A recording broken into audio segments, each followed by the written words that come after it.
Student, हमारा topic है परिवहन तंत्र। परिवहन तंत्र की जो फर्स्ट वीडियो थी उसके अंतर्गत हमने परिवहन का अर्थ, परिवहन के प्रकार के बारे में अध्ययन किया था।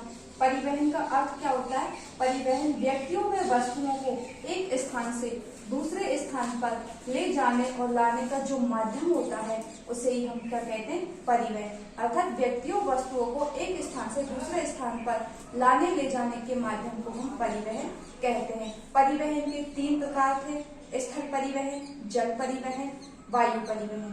स्थल परिवहन के अंतर्गत भी स्थल परिवहन के 3 भाग थे। पहला था सड़क परिवहन, दूसरा था रेल परिवहन, तीसरा था पाइपलाइन परिवहन। जिसमें हमने स्थल परिवहन में सबसे पहले हमने सड़क परिवहन के बारे में अध्ययन कर लिया है। हम सड़क परिवहन के बारे में पढ़ चुके हैं और आज का जो टॉपिक है उसमें हम रेल परिवहन का अध्ययन करेंगे। क्या करें? रेल परिवहन के बारे में अध्ययन करेंगे। तो सबसे पहले समझेंगे कि भारत में रेलों का विकास कब हुआ था। तो देखिए, विश्व के संदर्भ में ही सबसे पहले इंग्लैंड के स्टार्टन और डर्लिंगटन में 1825 में रेल चलाई गई थी। सबसे पहले विश्व में रेल कहाँ चलाई गई थी? इंग्लैंड में। कब चलाई गई थी? 1825 में स्टार्टन और डर्लिंगटन क्षेत्र के बीच चलाई गई थी।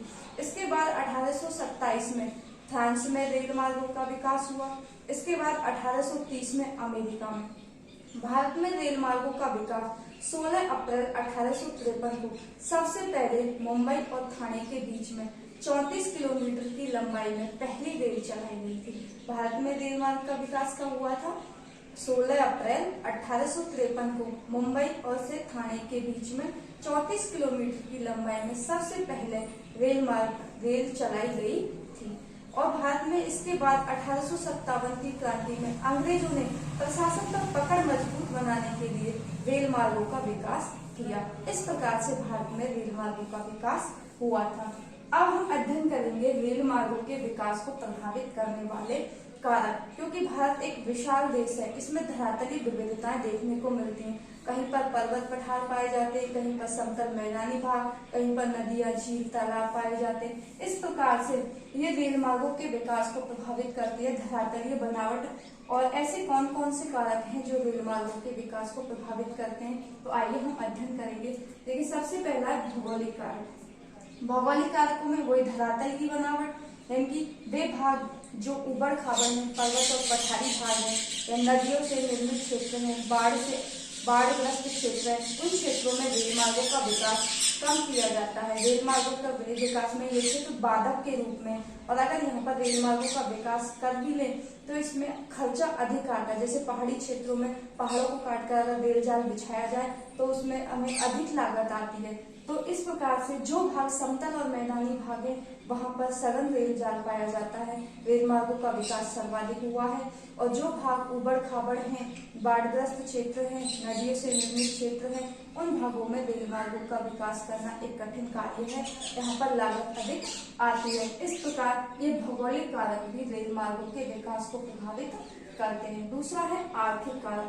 आर्थिक कारक भी रेल मार्गों के विकास को प्रभावित करते हैं। वो कैसे? आर्थिक कारकों का मुख्य उद्देश्य होता है मुख्य रूप से कृषि से संपन्न क्षेत्रों को या अर्थ से संपन्न, जो आर्थिक दृष्टि से जो समृद्ध क्षेत्र है उनको आपस में जोड़ती है। जैसे कृषि, और इसके अलावा कृषि से उत्पादित कच्चे माल को उद्योगों तक पहुंचाने के लिए रेल मार्ग महत्वपूर्ण होते हैं। तो जो क्षेत्र आर्थिक दृष्टि से संपन्न है वहां पर सर्वाधिक रेल मार्गों का विकास किया गया है, और जो क्षेत्र आर्थिक दृष्टि से संपन्नहीन है वहां पर रेल मार्गों का विकास कम हुआ है। इस प्रकार हम कह सकते हैं कि आर्थिक कारक भी रेल मार्गों के विकास को प्रभावित करते हैं। क्योंकि आर्थिक उद्देश्य क्या है?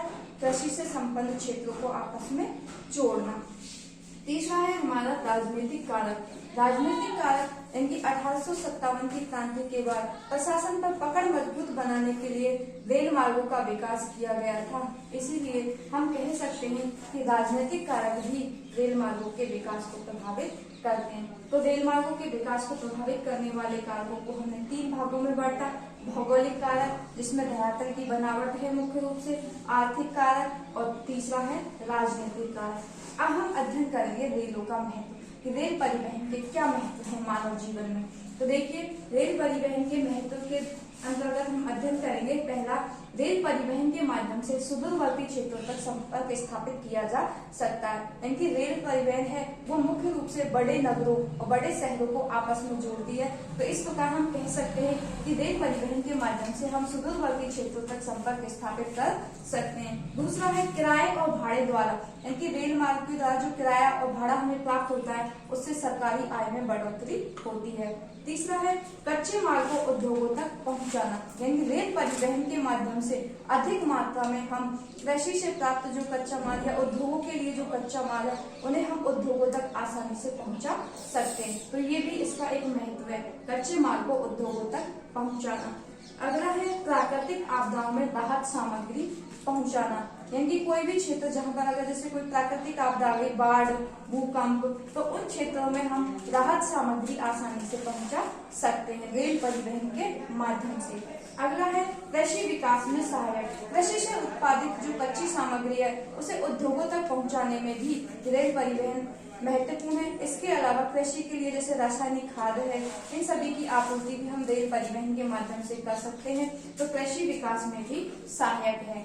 अब है रेल परिवहन के, ये तो महत्व हो गए। रेल परिवहन के माध्यम से हम दूरवर्ती क्षेत्रों तक संपर्क स्थापित कर सकते हैं, किराए भाड़े द्वारा सरकारी आय में बढ़ोतरी होती है, कच्चे माल को उद्योगों तक पहुंचा सकते हैं, प्राकृतिक आपदाओं में राहत सामग्री, कृषि विकास में सहायक। इसी के अलावा तापीय विद्युत उत्पादन में भी सहायक है, क्योंकि कोयले की ढुलाई इससे आसानी से की जा सकती है। इसके महत्व के बाद में हम अध्ययन करेंगे दोष, रेल परिवहन के कुछ दोष भी हैं, इन दोषों को अंतर्गत देखिए। सबसे पहला है कि सड़क परिवहन की तुलना में इसके जो मरम्मत करने में अधिक व्यय आता है रेल परिवहन में। रेल की पटरियां अगर कहीं से टूट गई तो मरम्मत करने में सड़क परिवहन की तुलना में एक तो इस पे अधिक खर्चा आता है, ये भी इसका दोष है।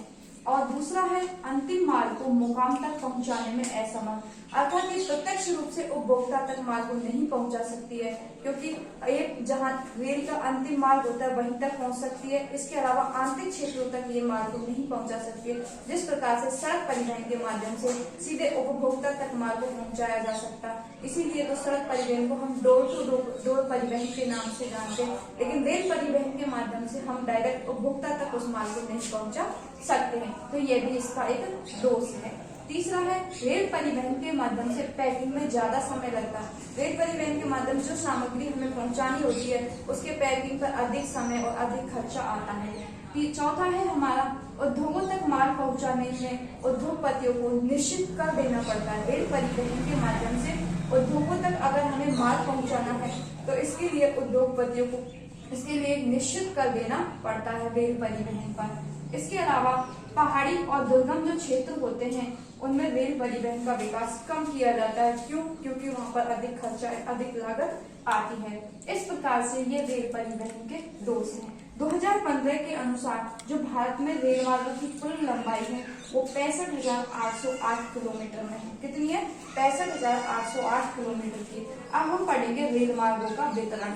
भारत में रेल मार्गों का वितरण कितने भागों में किया गया है? तो क्षेत्र के आधार पर भारत में रेल मार्गों के वितरण को हम 3 भागों में बांटते हैं। सबसे पहला है उत्तर भारत में रेलों का वितरण। तो उत्तर भारत है वो सघन रूप से बसा हुआ है, यहाँ पर कृषि तथा उद्योगों का विकास पर्याप्त मात्रा में हुआ है, इसलिए यहाँ पर सर्वाधिक सघन रूप से रेल जाल पाया जाता है।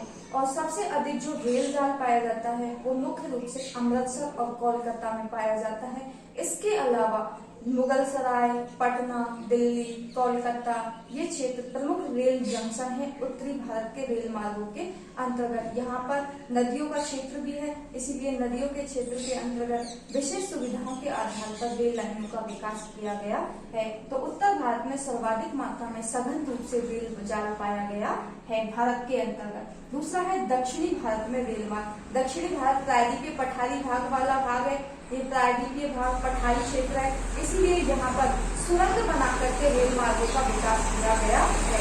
और जैसे आपने नाम सुना होगा कोंकण रेलवे, कोंकण रेलवे पर 2000 जो महाराष्ट्र का तटवर्ती क्षेत्र है यहाँ पर कोंकण रेलवे लाइन बिछाई गई है, कोंकण रेलवे का निर्माण किया गया है। इस कोंकण रेलवे का निर्माण करने में 2000 सुरंगें बनाई गई हैं। तो प्रायद्वीपीय पठारी भाग में रेल मार्गों के विकास के लिए हमें सुरंग बनाने की आवश्यकता होती है। तीसरा है विरल रेल मार्ग वाले क्षेत्र। वे भाग भारत के जहाँ पर बहुत कम मात्रा में रेल मार्ग पाए जाते हैं, रेल जाल बहुत कम मात्रा में विकसित हुआ है। इसके अंतर्गत उत्तरी भारत का हिमालय पर्वतीय क्षेत्र आता है।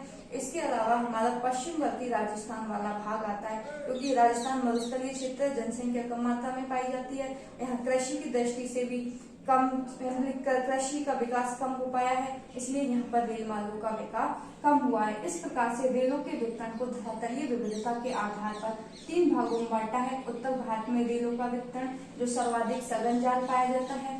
दक्षिणी भारत में प्रायद्वीपीय पठारी भाग में सुरंग बना करके रेल मार्गों का विकास किया गया है। और विरल वाले क्षेत्र के अंतर्गत मरुस्थलीय और हिमालय पर्वतीय क्षेत्र आता है।